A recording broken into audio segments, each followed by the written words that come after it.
शांति। अव्यक्त महावाक्य है, हर कर्म विधि पूर्वक करने से सिद्धि की प्राप्ति। हर कर्म विधि पूर्वक करने से सिद्धि की प्राप्ति। 2:8-72। अपने को विधि द्वारा सिद्धि प्राप्त समझते हो। बाबा कहते हैं अपने को विधि द्वारा सिद्धि प्राप्त समझते हो, क्योंकि जो भी पुरुषार्थ करते हैं पुरुषार्थ का लक्ष्य ही है सिद्धि को पाना। जैसे दुनिया वालों के पास आजकल रिद्धि सिद्धि बहुत है, उस तरफ है रिद्धि सिद्धि और यहाँ है विधि से सिद्धि। यथार्थ है विधि और सिद्धि, इनको ही दूसरे रूप में लेने कारण रिद्धि सिद्धि में चले गए हैं। तो अपने को सिद्धि स्वरूप समझते हो। जो भी संकल्प करते हो अगर यथार्थ विधि पूर्वक है तो उनकी रिजल्ट क्या निकलेगी। अपने को सिद्धि स्वरूप समझते हो। जो भी संकल्प करते हो अगर यथार्थ विधि पूर्वक है तो उनकी रिजल्ट क्या निकलेगी, सिद्धि। तो हर संकल्प व कर्म अगर विधि पूर्वक है तो सिद्धि जरूर होती है। अगर सिद्धि नहीं है तो विधि पूर्वक भी नहीं है। इसलिए भक्ति में भी जो कार्य है, जो कार्य करते हैं व कराते हैं, वैल्यू उसकी विधि पर होती है। इसलिए भक्ति में भी क्या है, जो कार्य करते हैं और कराते हैं, वैल्यू उसकी विधि पर होती है। विधि पूर्वक करने कारण उस सिद्धि का अनुभव करते हैं। सभी शुरू तो यहाँ हुआ है ना, इसलिए पूछ रहे हैं। सभी शुरू तो यहाँ हुआ है ना, इसलिए पूछ रहे हैं सिद्धि स्वरूप अपने को समझते हो या अभी बनना है। समय के प्रमाण दोनों ही फील्ड में रिजल्ट अब तक 95% जरूर होनी चाहिए। तो बाबा पूछते हैं, क्या पूछ रहे हैं कि विधि पूर्वक होने कारण उस सिद्धि का अनुभव करते हैं। सभी शुरू तो यहाँ हुआ है ना, इसलिए पूछ रहे हैं कि सिद्धि स्वरूप अपने को समझते हो, वह भी बनना है। समय के प्रमाण दोनों ही फील्ड में रिजल्ट अब तक 95% जरूर होनी चाहिए, क्योंकि जैसे समय की रफ्तार को देख रहे हो और चैलेंज भी करते हो, तो जो चैलेंज की है वह संपन्न तब होगी जब आप लोगों की स्थिति संपन्न होगी। यह जो चैलेंज करते हो वह परिवर्तन किसके आधार पर होगा, इसका फाउंडेशन कौन है। आप लोग ही फाउंडेशन हो ना। अगर फाउंडेशन तैयार हो जाए तब फिर उसके बाद नंबरवार राजधानी भी तैयार हो। तो जिन्हों को राज्य करने के अधिकारी बनना है वह अपना अधिकार नहीं लेंगे तो दूसरों को फिर नंबरवार अधिकार कैसे प्राप्त होगा। और 4 वर्ष की जो चैलेंज देते हो उसके हिसाब से जो विश्व परिवर्तन का कार्य होना है, वह जब तक आप लोगों की स्थिति विधि द्वारा सिद्धि को प्राप्त ना हुई होगी तो इस विश्व कल्याण के कर्तव्य में भी कैसे सिद्ध होंगे। पहले स्वयं की सिद्धि होगी। इतना बड़ा कर्तव्य इतने थोड़े समय में संपन्न करना है तो कितनी तेज स्पीड होनी चाहिए। जबकि 35 वर्ष की स्थापना के कार्य 50% तक पहुँचे हैं, तो अब वर्ष में 100% तक लाना है। तो उसके लिए क्या करना पड़ेगा, इसके लिए कोई प्लान बनाते हो। स्पीड को कैसे पूरा करेंगे, सिद्धि स्वरूप बने अर्थात संकल्प किया और सिद्धि प्राप्त हो। यह है 100% सिद्धि स्वरूप की निशानी। सिद्धि स्वरूप बने अर्थात संकल्प किया और सिद्धि प्राप्त हो, यह है 100% सिद्धि स्वरूप की निशानी। कर्म किया और सिद्धि प्राप्त। जब साधारण नॉलेज के आधार से रिद्धि सिद्धि को प्राप्त कर सकते हैं तो यह श्रेष्ठ नॉलेज के आधार पर विधि से सिद्धि को नहीं प्राप्त कर सकते। जब साधारण नॉलेज के आधार से रिद्धि सिद्धि को प्राप्त कर सकते हैं तो यह श्रेष्ठ नॉलेज के आधार पर विधि से सिद्धि को नहीं प्राप्त कर सकते। यह चेकिंग चाहिए, कौन सी विधि में कमी रह जाती जो फिर सिद्धि में संपूर्ण नहीं होती। विधि को चेक करने से सिद्धि ऑटोमेटिकली ठीक हो जाएगी। इसमें भी सिद्धि ना प्राप्त होने का मुख्य कारण यह है कि जो एक ही समय तीनों रूप से सर्विस नहीं करते। तीनों रूपों और तीनों रीति से एक समय करना है, नॉलेजफुल, पावरफुल और लवफुल। नॉलेजफुल, पावरफुल और लवफुल। लव और लॉ दोनों साथ साथ आ जाते हैं। इन तीनों रूपों से तो सर्विस करनी ही है, लेकिन तीनों रीति से भी करनी है, अर्थात मनसा वाचा कर्मणा। तीनों रीति से और एक ही समय तीनों रूप से करनी है। जब वाणी द्वारा सर्विस करते हो तो मनसा भी पावरफुल हो। पावरफुल स्टेज से उनकी मनसा को भी चेंज कर देंगे और वाणी द्वारा उनको नॉलेजफुल बना देंगे। और फिर कर्मणा सर्विस अर्थात जो उनके संपर्क में आते हैं वह संपर्क ऐसा फूल हो जो ऑटोमेटिकली वह महसूस करे कि यह कोई अपनी गॉडली फैमिली में पहुंच गया हूँ। वह चलन ही ऐसी है जिससे वह फील करे कि यह मेरी असली फैमिली है। अगर इन तीनों रीति से उनकी मनसा को भी कंट्रोल कर लो और वाणी से नॉलेज दे, लाइट माइट का वरदान दो और कर्मणा अर्थात संपर्क द्वारा अपनी स्थूल एक्टिविटी द्वारा गॉडली फैमिली का अनुभव कराओ, तो इस विधि पूर्वक सर्विस करो तो सिद्धि नहीं होगी। बाबा कहते हैं किस तरह से अगर सर्विस करो तो क्या सिद्धि नहीं होगी।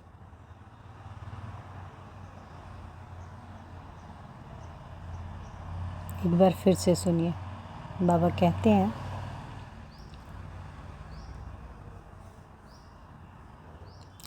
मनसा वाचा कर्मणा तीनों रीति से और एक ही समय तीनों रूप से करनी है। जब वाणी द्वारा सर्विस करते हो तो मनसा भी पावरफुल हो।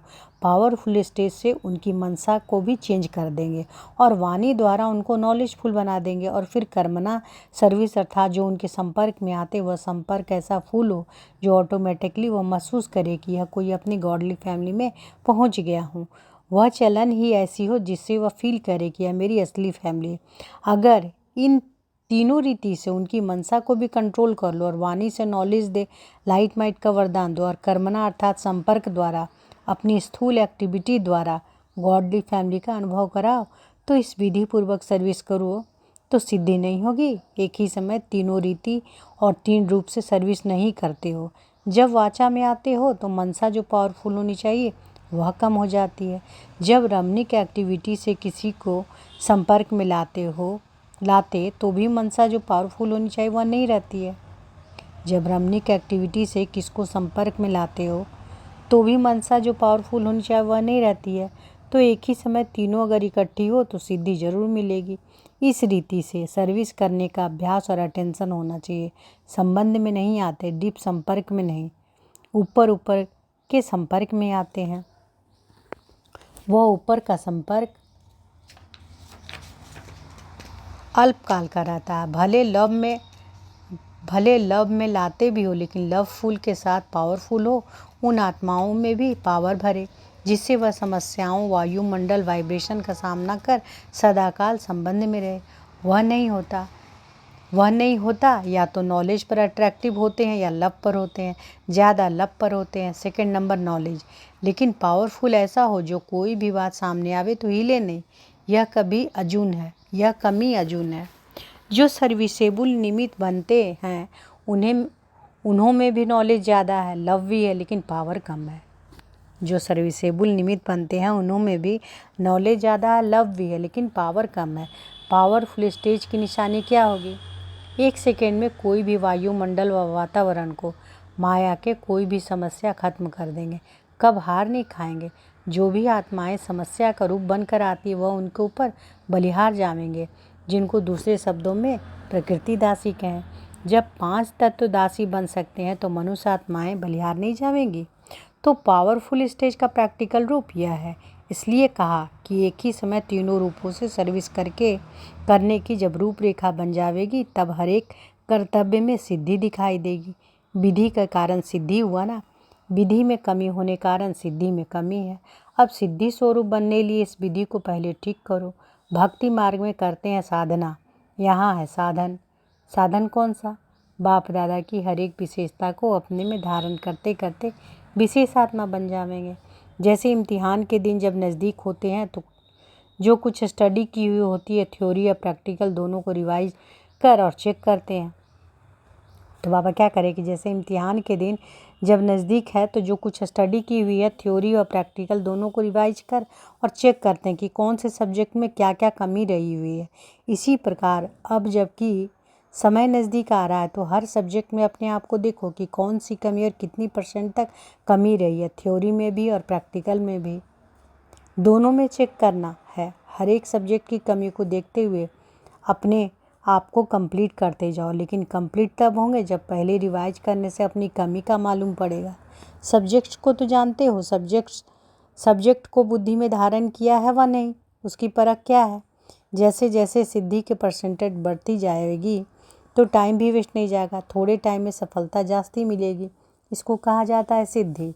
अगर समय ज़्यादा, मेहनत भी ज़्यादा करते हो तो फिर सफलता मिलती है, तो इसको भी % कम कहेंगे। सभी रीति से कम लगना चाहिए। सभी रीति से कम लगना चाहिए। तन भी कम, मन के संकल्प भी कम लगे। नहीं तो संकल्प करते हो, प्लान बनाते बनाते मास डेढ़ लग जाता है। तो समय और संकल्प व अपनी जो भी सर्वशक्तियाँ हैं, उन सर्वशक्तियों के खजाने को ज़्यादा काम में नहीं लगाना है। कम खर्च बाला नसीन। संकल्प वही उत्पन्न होगा जिससे सिद्धि प्राप्त हो ही जाएगी। समय भी वही निश्चित होगा जिसमें सफलता हुई पड़ी है। इसको कहते हैं सिद्धि स्वरूप। तो सर्व सब्जेक्ट में हम कहाँ तक पास है, इसकी परख क्या है? जो जितना जिस सब्जेक्ट में पास होगा उतना ही उस सब्जेक्ट के आधार पर ऑब्जेक्ट और रिस्पेक्ट मिलेगा। एक तो प्राप्ति का अनुभव होगा। जैसे ज्ञान के सब्जेक्ट हैं तो उसमें जो ऑब्जेक्ट प्राप्त होती है, लाइट और माइट, वह प्राप्ति का अनुभव करेंगे। उस नॉलेज के सब्जेक्ट के आधार पर रिस्पेक्ट भी इतना मिलेगा, चाहे दैवी परिवार से, चाहे अन्य आत्माओं से। जैसे देखो आजकल के महात्माएं हैं, उन्हों को इतना रिस्पेक्ट क्यों मिलता है? क्योंकि जो साधना की है, जो भी सब्जेक्ट अध्ययन करते हैं, उनकी ऑब्जेक्ट रिस्पेक्ट उन्हों को मिलती है। प्रकृति दासी होती है। तो यह एक ज्ञान की बात सुनाई। वैसे योग की भी सब्जेक्ट है, उनमें क्या ऑब्जेक्ट होना चाहिए? योग अर्थात याद की शक्ति द्वारा ऑब्जेक्ट प्राप्त होनी चाहिए। वह जो भी संकल्प करेंगे वह समर्थ होगा, और जो भी कोई समस्या आने वाली होगी उनका पहले से ही योग की शक्ति से अनुभव होगा कि यह होने वाला है ना। तो बाबा क्या बता रहे हैं कि योग अर्थात याद की शक्ति द्वारा ऑब्जेक्ट प्राप्त होनी चाहिए। वह जो भी संकल्प करेंगे वह समर्थ होगा, और जो भी कोई समस्या आने वाली होगी उनका पहले से ही योग की शक्ति से अनुभव होगा कि यह होने वाला है। तो पहले से ही मालूम होने के कारण कभी भी हार नहीं खाएंगे। ऐसे ही योग की शक्ति द्वारा अपने पिछले संस्कारों का बीज खत्म होता है। योग की शक्ति द्वारा अपने पिछले संस्कारों के बीज खत्म होता है। कोई भी संस्कार अपने पुरुषार्थ में विघ्न नहीं बनेगा। जिसको नेचर कहते हैं वह भी विघ्न रूप नहीं बनेंगे पुरुषार्थ में। जिसको नेचर कहते हैं वह भी विघ्न रूप नहीं बनेंगे पुरुषार्थ में। तो जिस सब्जेक्ट की जो ऑब्जेक्ट है वह अनुभव होनी चाहिए। ऑब्जेक्ट है तो इसका परिणाम रिस्पेक्ट जरूर मिलेगी। आप मुख से जो भी शब्द रिपीट करेंगे, वह जो भी प्लान बनावेंगे, वह समर्थ होने के कारण सभी रेस्पेक्ट देंगे। अर्थात जो भी एक दो को राय देते हैं उस राय को सभी रेस्पेक्ट देंगे, क्योंकि समर्थ है। इस प्रकार हर सब्जेक्ट को देखो। दिव्य गुणों की व सर्विस की सब्जेक्ट है तो उसकी प्राप्ति यह है जो नज़दीक संपर्क में और संबंध में आना चाहिए। नज़दीक संपर्क संबंध में आने से ऑटोमेटिकली रिस्पेक्ट जरूर मिलेगा। ऐसे हर सब्जेक्ट की ऑब्जेक्ट को चेक करो, और ऑब्जेक्ट को चेक करने का साधन है रिस्पेक्ट। अगर मैं नॉलेजफुल हूँ तो जिसको भी नॉलेज देती हूँ वह उस नॉलेज को इतना रिस्पेक्ट देते हैं। अगर मैं नॉलेजफुल हूँ तो जिसको भी नॉलेज देती हूँ वह उस नॉलेज को इतना रिस्पेक्ट देते हैं। नॉलेज को रिस्पेक्ट देना अर्थात नॉलेजफुल को रिस्पेक्ट देना है। अगर नॉलेज की सब्जेक्ट में ऑब्जेक्ट है तो और भी किसी के संकल्प को परिवर्तन में ला समर्थ बना सकते हैं, तो ज़रूर रिस्पेक्ट देंगे। तो इस रीति से हर सब्जेक्ट में चेकिंग करनी है। हर संकल्प में ऑब्जेक्ट और रिस्पेक्ट दोनों की प्राप्ति का अनुभव करते हैं तो परफेक्ट कहेंगे। परफेक्ट अर्थात कोई भी इफेक्ट से दूर, परफेक्ट। इफेक्ट से परे हैं तो परफेक्ट हैं। चाहे शरीर के, चाहे संकल्पों के, चाहे कोई भी संपर्क में आने से किसी के भी वाइब्रेशन या वायुमंडल सभी प्रकार के इफेक्ट से परे हो जाएंगे, तो समझो सब्जेक्ट में पास अर्थात परफेक्ट हैं। ऐसे बन रहे हो ना, लक्ष्य तो यही है ना। अब अपनी चेकिंग ज़्यादा होनी चाहिए। जैसे दूसरों को कहते हो ना कि समय के साथ स्वयं को भी परिवर्तन में लाओ, वैसे ही सदैव अपने को भी यह स्मृति में रहे कि समय के साथ साथ स्वयं को भी परिवर्तन लाना है। अपने को परिवर्तन में लाते लाते सृष्टि परिवर्तन हो जाएगी। अपने परिवर्तन के आधार से सृष्टि में परिवर्तन लाने का कार्य कर सकेंगे। यही श्रेष्ठता है जो दूसरे लोगों में नहीं है। वह सिर्फ दूसरों को परिवर्तन करने के यत्न में है। यहाँ स्वयं के आधार से सृष्टि को परिवर्तन करते हो, है ना। बाबा क्या कहते हैं? वह सिर्फ दूसरों को परिवर्तन करने के यत्न में है, और यहाँ स्वयं के आधार से सृष्टि को परिवर्तन करते हो। तो जो आधार है उसके लिए अपने ऊपर अटेंशन देना है। सदैव यह स्मृति रहे कि हमारे हर संकल्प के पीछे विश्व कल्याण का संबंध है। जो आधार मूर्त है उनके संकल्प में समर्थ ही नहीं तो समय के परिवर्तन में भी कमजोरी पड़ जाती है। तो बाबा क्या कह रहे हैं? जो आधार मूर्त है उनके संकल्प में समर्थ ही नहीं तो समय के परिवर्तन में भी कमजोरी पड़ जाती। इस कारण जितना जितना समय समर्थ बनेंगे उतना ही सृष्टि के परिवर्तन का समय समीप ला सकेंगे। ड्रामा अनुसार भले निश्चित है, लेकिन वह भी किस आधार से बना है? आधार तो होगा ना, तो आधार मूर्त आप हो। अभी तो आप सभी की नज़रों में हो। चैलेंज की है ना 4 वर्ष की। जब यह बातें सुनते हो तो थोड़ा बहुत संकल्प चलता है। अगर सचमुच नहीं हुआ तो यह भी हो सकता है कि 4 वर्ष में ना हो, यह संकल्प रूप में नहीं चलता है। सामना कर लेंगे, यह दूसरी बात है। तो बाबा क्या कहते हैं कि आधार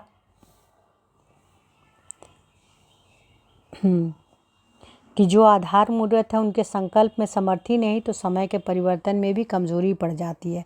इस कारण जितना जितना समय समर्थ बनेंगे उतना ही सृष्टि के परिवर्तन का समय समीप ला सकेंगे। ड्रामा अनुसार भले निश्चित है, लेकिन वह भी किस आधार से बना है?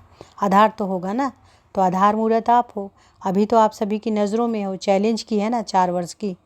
जब यह बातें सुनते हो तो थोड़ा बहुत संकल्प चलता है कि अगर सचमुच नहीं हुआ तो यह भी हो सकता है कि 4 वर्ष में ना हो। यह संकल्प रूप में नहीं चलता है। बाबा कह रहे हैं सामना कर लेंगे, वह दूसरी बात है। इसका मतलब यह संकल्प में कुछ है तब तो आता है ना। बिल्कुल पक्का है कि 4 वर्ष में होगा।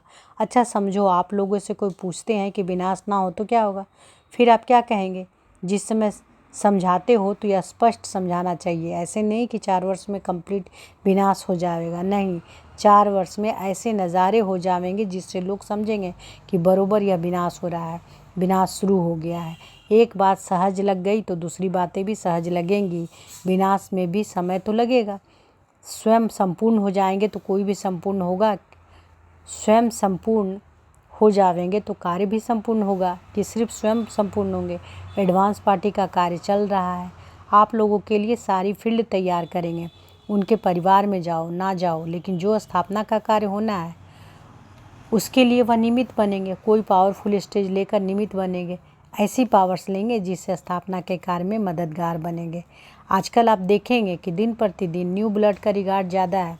जितना आगे बढ़ेंगे उतना छोटों की बुद्धि जो काम करेगी वह बूढ़ों की नहीं, यह चेंज होगी। बड़े भी बच्चों की राय को रिगार्ड देंगे।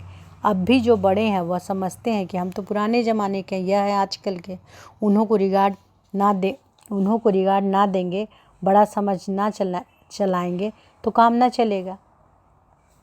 तो बाबा क्या कह रहे हैं, अब भी जो बड़े हैं वह समझते हैं कि हम तो पुराने ज़माने के हैं, यह है आजकल के। उन्हों को रिगार्ड ना देंगे, बड़ा समझ ना चलाएंगे तो काम ना चलेगा। पहले बच्चों को रूप से चलाते थे, अभी ऐसे नहीं। बच्चों को भी मालिक समझ चलाते हैं। तो यह भी ड्रामा है। छोटे ही कमाल कर दिखाएंगे। एडवांस पार्टी का तो अपना कार्य चल रहा है, लेकिन वह भी आपकी स्थिति एडवांस में जाने लिए रुके हुए हैं। उनका कार्य ही आपके कनेक्शन से चलता है। सारे कार्य का आधार विशेष आत्माओं के ऊपर है। चलते चलते ठंडाई हो जाती है, आग लगती है, फिर शीतल हो जाते हैं। लेकिन शीतल तो नहीं होना चाहिए ना। बाहर का जो रूप होता है, मनुष्य तो यह देखते हैं, समझते हैं, यह तो चलता आता है। बड़ी बात है।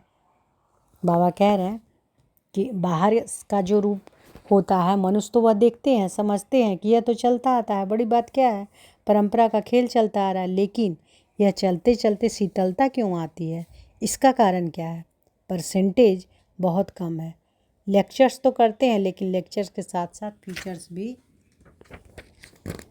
अट्रैक्ट करे, तब लेक्चर का इफ़ेक्ट हो। तो अपने को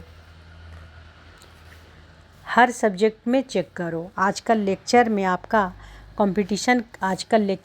कंपटीशन करे तो इसमें कई और भी जीत लेंगे, लेकिन जो प्रैक्टिकल में है उसमें सभी आपसे हार लेंगे।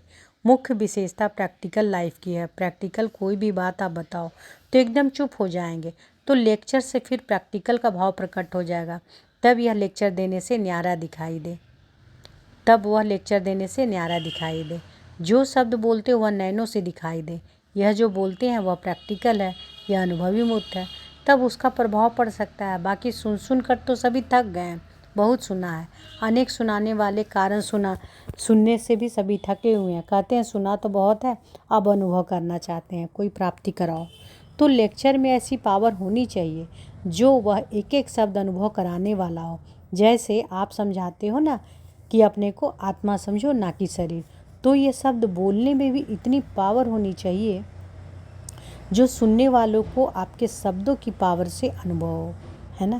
तो बाबा क्या कह रहे हैं, बाबा कहते हैं कि लेक्चर सिर्फ देने से नहीं होगा, पावर होनी चाहिए, एक एक शब्द में अनुभव कराने वाला हो।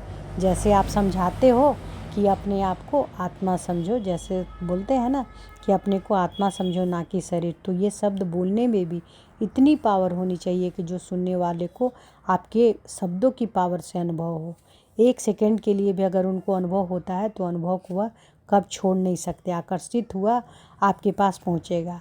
जैसे बीच बीच में आप भाषण करते करते उनको साइलेंस में ले जाने का अनुभव कराते हो, तो इन प्रैक्टिस को बढ़ाते जाओ, उन्हों के अनुभव में ले जाते जाओ। इस पुरानी दुनिया से बेहद का बैराग दिलाना चाहते हो तो भाषण में जो पॉइंट देते हो वह देते हुए बैराग वृत्ति के अनुभव में ले जाओ। वह फील करे कि सचमुच यह सृष्टि जाने वाली है। इससे तो दिल लगाना व्यर्थ है, तो ज़रूर प्रैक्टिकल करेंगे। उन पंडितों आदि की बोलने में भी पावर होती है, एक सेकंड में खुशी दिला देते हैं, एक सेकंड में रुला देते हैं, तब कहते हैं कि इनका भाषण इफ़ेक्ट करने वाला है। सारी सभा को हंसाते भी हैं, सभी को शमशानी वैराग्य में लाते भी हैं ना। जब उन्हों के भाषण में इतनी पावर होती है तो क्या आप लोगों के भाषण में वह पावर नहीं हो सकती। अशरीरी बनना चाहो तो वह अनुभव करा सकते हैं। वह लहर छा जावे, सारी सभा के बीच बाप के स्नेह की लहर छा जावे, सारी सभा के बीच बाप के स्नेह की लहर छा जावे, उसको कहा जाता है प्रैक्टिकल अनुभव कराना। अब ऐसे भाषण होने चाहिए, तब कुछ चेंज होगी। वह समझे कि इन्हों के भाषण तो दुनिया से न्यारे हैं। वह भले भाषण में सभा को हंसा लेते, रुला लेते, लेकिन अशरीरीपन का अनुभव नहीं करा सकते। बाप से स्नेह नहीं पैदा करा सकते। कृष्ण से स्नेह करा सकते, लेकिन बाप से नहीं करा सकते, उन्हों को पता नहीं है। तो निराली बात होनी चाहिए। समझो गीता के भगवान पर पॉइंट्स देते हो, लेकिन जब तक उनको बाप क्या चीज़ है, हम आत्मा है, वह परमात्मा है, जब तक यह अनुभव ना कराओ तब तक यह बात भी सिद्ध कैसे होगी। ऐसा कोई भाषण करने वाला हो जो उन्हों को अनुभव करावे। आत्मा और परमात्मा में रात दिन का फ़र्क है। जब अंतर महसूस करेंगे तो गीता का भगवान सिद्ध हो जाएगा।